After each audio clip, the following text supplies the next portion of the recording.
Welcome back, everyone, to another thrilling edition of the Between Two Wheels podcast. This is your host, Tyler Janke, coming to you from Northern California. Today's show, Fabio Jakobsen. He speaks out. Is he going to destroy his lawsuit in the process? Congress, they take a shot at American cycling fans. Are they going to make us felons? Go over that a little bit. Pearl Street comes to Sacramento. It's Christmas 2020. Between Two Wheels podcast, we get published in Bike Mag UK. Did not talk about that one last time, so we're getting to it now. Like I said, it's Thursday, December 24th. It's Christmas Eve, everybody. There might be some other holidays you celebrate out there, but here I'm doing Christmas because that's just what we do. Episode 215. I did call last episode 215, and it was not. It was 214, but this one is 215. Welcome, everybody. Hope everyone's getting ready for their Christmas holidays and is doing fine. I think I mentioned before I had come down with coronavirus. My family had done so. Several of us, three or four of us. Three of them did not get it. It wasn't the worst thing that's ever happened, but it's been a long slog. It's like 2 weeks of just kind of being in a fog. I was able to work the whole time. Been trying to do a little writing. I think I may have gone out a little too soon. Still a little slug-like when am I writing. Plus, look, this year it's getting over COVID is not going to be my biggest problem. It's getting over my eating habits is going to be the biggest problem I think I have for 2021. 2020 I did pretty good. I was pretty fit over the summer. Just never really quashed the eating problems. Problematic for me on COVID was it did not eliminate my taste and smell. So sadly, it never really shut down my appetite. I ate like crazy, and I've been doing pretty well from that. If you also notice, I'm in a different studio, so to speak. I'm doing this from home, doing it in my garage. So we got bikes in the background. We've got tools over here. Line those things up. It's what it is. Hope this works out for everybody. Okay, so last time, I didn't really talk about this. I did not talk about it at least before, but I thought maybe we'd at least go over it a little bit this time is the ability, I was contacted by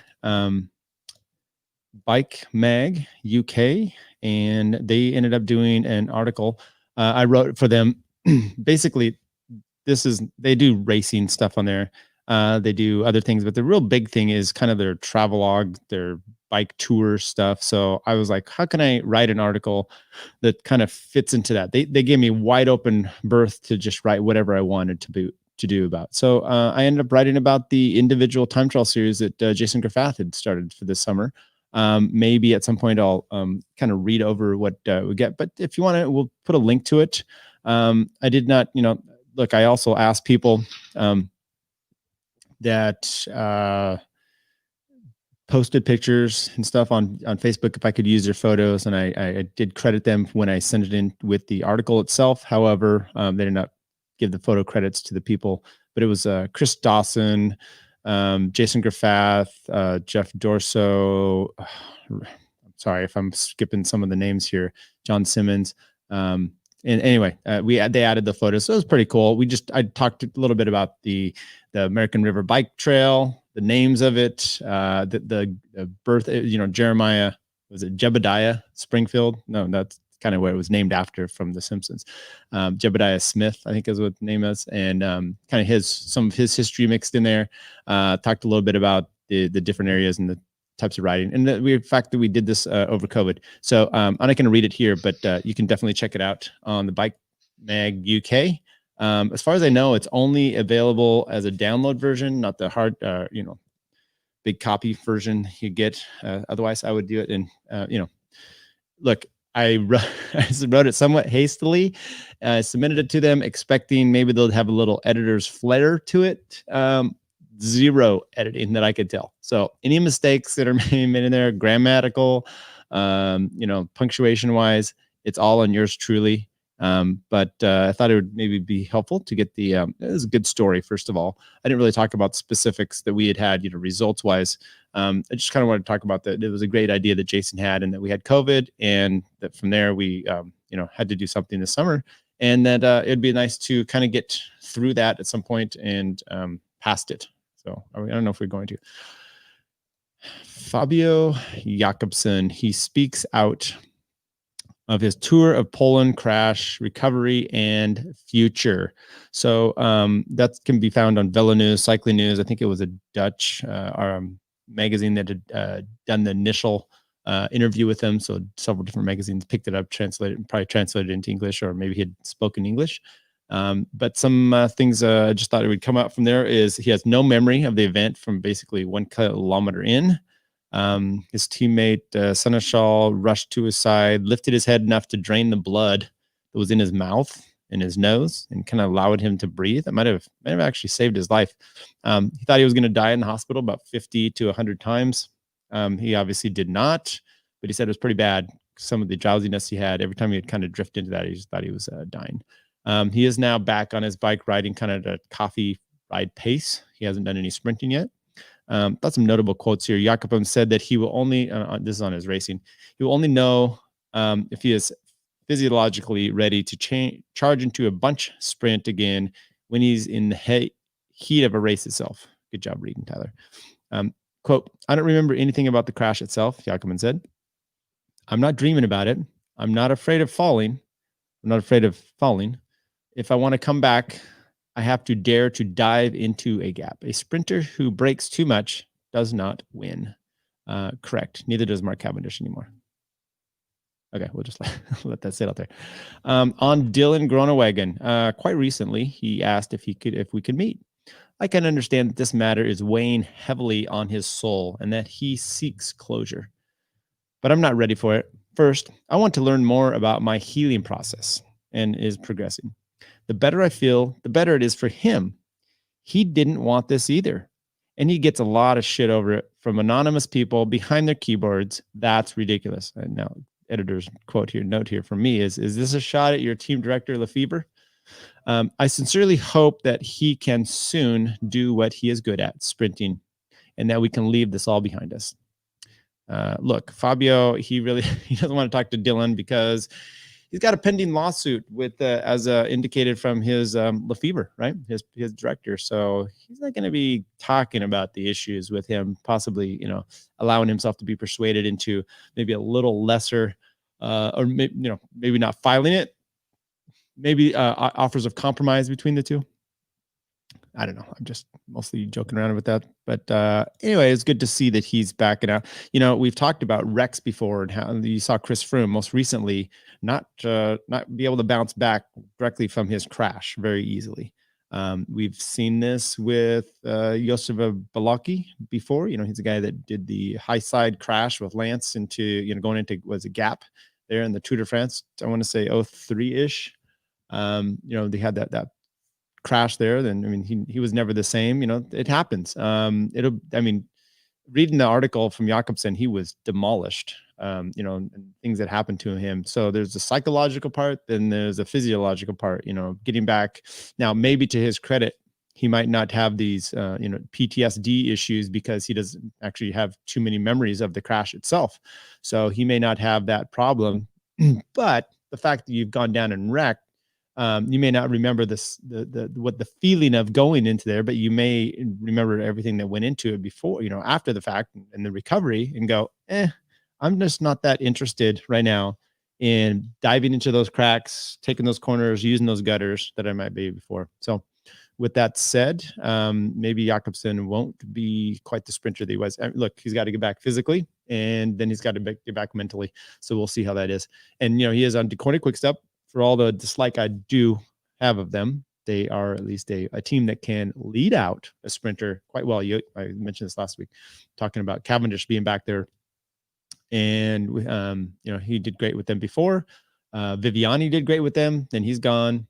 We've seen that with, what's the other gentleman? Long blonde hair that no longer racing anymore. Not long, but he's spiky blonde hair guy. The shampoo, the caffeine hair shampoo guy. That guy. Someone nail him out there for me.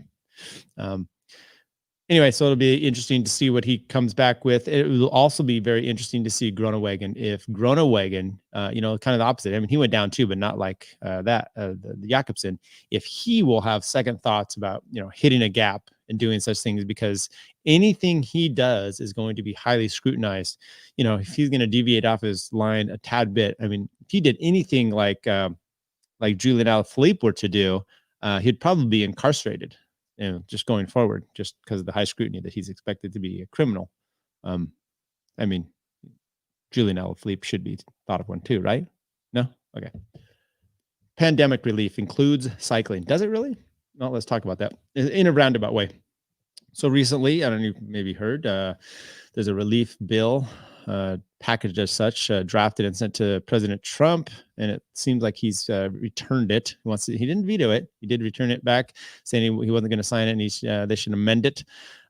Suffering, people that are businesses are closed and whatnot, forced shutdowns and closing of businesses, quashing your civil rights, your ability to contract, all these things. So the government has basically said, we're going to break your legs, and then we're going to sell you a cane, a cane that you can maybe use to help walk.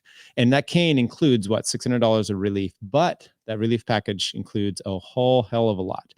$600 per person. Enjoy that, along with the trillions of dollars of ridiculous things. There's transgender relief package for Pakistan. I didn't know they were on the forefront of that, but does that even sound like a thing? I don't know. Anyway, buried in this relief bill is a provision to make pirating videos, watching pirated streams at least, a felony, not a misdemeanor, a felony. As many American cyclists know, watching their favorite sport overseas is not always easy. We do have a few options here. The NBC Gold package is one, Fubo TV, and even the very Flow Sports. I say because of my own problems with them, which has to do with copyright infringement. Flow Sports, they'll advertise that monthly package and then charge you for a whole year, which I'm stuck with now. And anyway, so you don't have many options. And so what we've ended up doing, this problem has resorted to people watching Tiz and other pirated streams using a VPN. And now with COVID-19 relief, you can also be a felon, give up your right to vote, ability to own a gun. Convicted felons are not allowed to apply for federal, state grants, live in public housing, receive federal cash aid, SSI, food stamps, among other things. According to an article in Forbes, along with a $2.3 trillion spending and relief package, the bill includes changes to copyright law introduced by Republican Senator Tom Tillis less than 2 weeks ago. Measures previously seen in the CASE Act, the Trademark Modernization Act, and the Felony Streaming Act now form part of the bill. These include fines up to $30,000 and up to 10 years in prison for commercial operators who willfully and purposely of commercial advantage of private financial gain offer or provide to the public a digital transmission service of pirated material. They said there was some relief in the bill that doesn't include penalties for the individuals found to have illegally streamed content, thus potentially criminalizing ordinary Twitch and streamers or YouTubers. So I mean, if you're getting talking about commercial gain, so you use a pirated feed, or maybe you repurpose a copyrighted material, like as I did under the Fair Use Act, but they come down on you anyway. The government can say, "Oh no, you retransmitted a Flow Bikes thing there on your YouTube channel. Oh, and you have enough viewers. I don't." To get monetized, and so therefore this is a problem. They're going to spend 10 years in jail, $30,000. Or maybe you're viewing this and repurposing it, or the people that are redoing this, the pirated feeds. And so I just thought this was an interesting little tidbit that was thrown in there. I don't know how much of this would actually affect, but as American cycling fans, we tend to watch quite often some of the races on, pirated feeds. So with that, because they've been much better, by the way, with their pop-up ads as of late, so it's not as detrimental. But with that, there obviously could be a problem. It's just interesting that this is, there might be a loophole in there, but so we're not allowed to work. We're not allowed to make contracts. We're trying to pass the time, and we're doing so with a pirated feed of Guangxi. Maybe a race in Spain, or maybe even Monday Night Football. I don't have cable, so maybe that's what you do. So Congress has now decided to make sure that you spend $30,000, maybe 10 years in jail, Hit me up on my thoughts if you want to about intellectual property, copyrights, patents, and how they should not be recognized. Did I say that as an attorney? Yeah. Luckily for now, the relief bill was so egregious, it's just a slap in the face. So it looks like they're going to be reworking that one. Even the no spend at all cost president seems to be not willing to sign it. So maybe it won't have that provision, but never fear. I'm sure that will at some point be in there. And then we'll see our precious cycling going away, which means then TIS will be gone, which also means that flow bikes can charge more, less competition. Same with Fubo and NBC. I mean, NBC one's about doubled in price over the last 3-4 years. So it's only up to about $50, but when it started, it was just around 29, I think. So it's like I said, it's about doubled. That's one of the best packages for the year. Flow Bikes is about $120, I think, for a year. You do get a lot. So which means I do need to start watching cyclocross since I do have the service. Men's cyclocross, we have always seen it's been a continuation kind of what we've had the last several years, which is Matthew Van Der Poel slogging it out, winning. Wild Venner slogging it out, winning. And it's about between those two. But as mentioned earlier, or last week, Tom Pidcock from Great Britain actually won one of the races. So it will be an interesting feat if he's able to start beating those two. And World Championships should be a little bit more of an excitement. All right. I don't know if you've ever been to Boulder, Colorado. It's kind of the mecca for USA domestic cycling. I lived there for several years and loved the racing there. It's kind of like the Hollywood for cycling, I think. You go there, great terrain, very good racing, at least there used to be. All kinds of pros live there and train there. They have a place down there called Pearl Street, and it's just a kind of a paved, well, it's paved over with bricks street, and it's shops and stuff on there, and it's just it's basically a pedestrian mall type of thing. Well, Sacramento, they're kind of thinking of doing the same in a way. This is an article, and maybe we'll share the screen here with KCRA in Sacramento, and talking about making up to 6 miles of Sacramento streets closing to cars, but open to cyclists and pedestrians. Up to 6 miles of roads closed to cars, open to pedestrians. People who live on the streets, delivery drivers, emergency responders will be able to drive in and out. City identifying streets application on city's website. So if you want your streets to be like that, you can apply for it. City of Sacramento is gearing up to close 6 miles of roads to cars, open them up for walking and cycling. This is going to be good for congestion and driving, I'm sure. It's all part of the project called Slow and Active Streets. The project will be tested near William Land Park from Freeport Boulevard to Land Park Drive. The idea is to promote physical and mental health while reducing greenhouse gas emissions. I bet it won't promote mental health for the locals that live there that are trying to drive around, and you have constant, now you're going to reroute traffic in the littler roads. So I'm sure that'll be not a problem for them. Similar projects have been done in San Francisco, LA, Oakland to help people get outside and exercise during the pandemic. Okay. So is this just going to be a temporary thing, like the 2 weeks to slow the curve? People who live on streets, delivery drivers, emergency responders would be able to drive in and out. The city is still working to identify which streets will close. Organizations can submit ideas on city's website. So go ahead and check that out. And maybe you can have your street be one of these designated bike only. Of course, you'll be like, oh, we want to, but then when you want to drive a car, you're going to want to drive a car, right? So it's always fine and dandy until it affects you in a negative way. Then you'll probably want to change that. What do we have for anything else coming up? Nothing in our mailbag. It's been pretty quiet. It would be nice to. I saw that San Bruno was canceled, race 1 of the year. So that one had some trouble pre-pandemic last year of trying to get permits. I understand just 3-4 miles of climbing that it has there. That within there was 3 permits they had to get. It was like a national park, a city park, and then a city. Like it went through some crazy different 3 different little ownerships there that it had to kind of get around. So that was very problematic, I guess, for that race. So that one's already out the window. What's usually next is Calaggy or Land Park. It's at Land Park, but Calaggy, hey, maybe get a ride our bikes down there on one of those roads. But you can't race in the parks. We can ride around the neighborhood maybe, but we'll see if we can actually race in the park. So it'll be interesting to see if we actually get racing done. My prediction is, and I haven't I did not buy my license yet because I'm going to wait to see if we actually have racing, and then I will do so.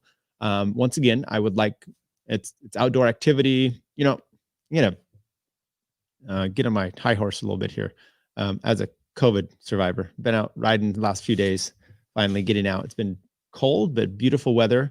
There's a way too many people out and about riding their bikes or just walking. And I'm not talking ones that are, you can see in random groups. You go, okay, these are people all by themselves with a mask on.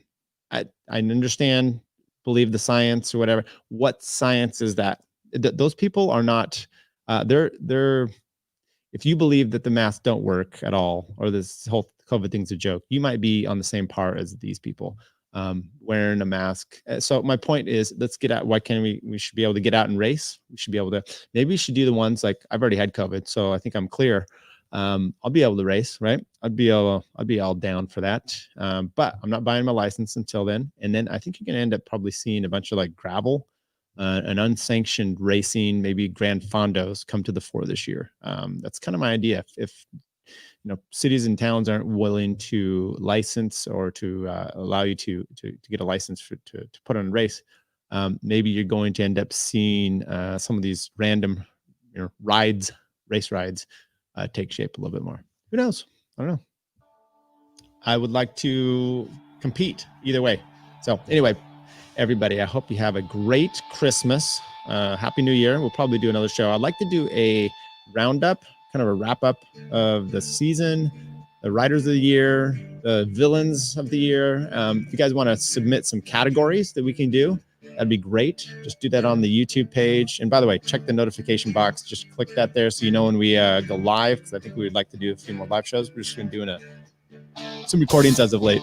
So everybody, happy 2020. All the best for you in 2021 if I don't speak until then. And especially to those who are getting healthy and riding your bikes. Let's make it a good new year. Let's get some racing though. I want to do some racing in 2021. Is that the year? Yeah, yes I do. All right, everybody take care.